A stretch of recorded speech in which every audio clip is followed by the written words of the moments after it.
Madame, Monsieur, bonjour et bienvenue à cette chronique business que j'ai le plaisir de vous présenter.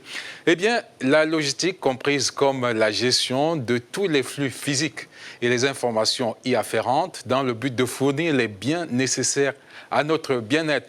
Eh bien, la logistique est au cœur de l'économie. C'est le moins que l'on puisse dire. Eh bien, que ne ferions-nous pas sans la logistique? Eh bien, nous avons rencontré un auteur congolais qui a travaillé sur ce domaine. Il s'appelle Richard Ballet. Il a du reste commis un ouvrage à ce sujet. Je vous propose de l'écouter. Une nation et un continent ne peuvent se développer fortement que si jamais il place l'accent particulier sur l'information. L'information ici entendue comme la circulation, n'est-ce pas, des éléments liés au circuit des marchandises, les éléments liés au circuit des hommes, les éléments liés à tout type de circuit sur son continent. Et si on prend l'exemple du service de renseignement, qui est d'ailleurs un outil très important de la gestion de l'information sur le plan politique, et qu'on l'adapterait sur le plan économique, vous verrez combien l'Afrique serait très efficace et très puissante sur le plan international. Nous aurons la maîtrise parfaite et totale de tout ce qui rentre et de tout ce qui sort.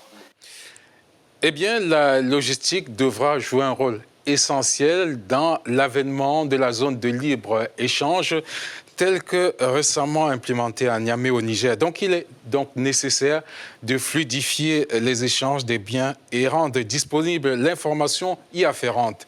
Le bon fonctionnement de la logistique est source d'apaisement, de paix sociale, comme le souligne une fois de plus Richard Ballet, que je vous propose d'écouter. Tout le monde doit être certain de tout ce qui se passe et non être surpris de certaines choses. Cette assurance va faire de telle sorte qu'on mette la confiance dans les outils. Parce que, Jean-David, je vous dirais, le peuple doit avoir confiance en l'outil que vous mettez en place. Si vous mettez en place un outil, même la circulation facile sur le territoire continental, aujourd'hui, si la population ne fait pas confiance à cela, parce que s'il y a des couacs régulièrement, au lieu que le colis arrive dans deux jours, arrive en 3 jours parce qu'il y a eu un problème, soit étatique ou un problème sur le...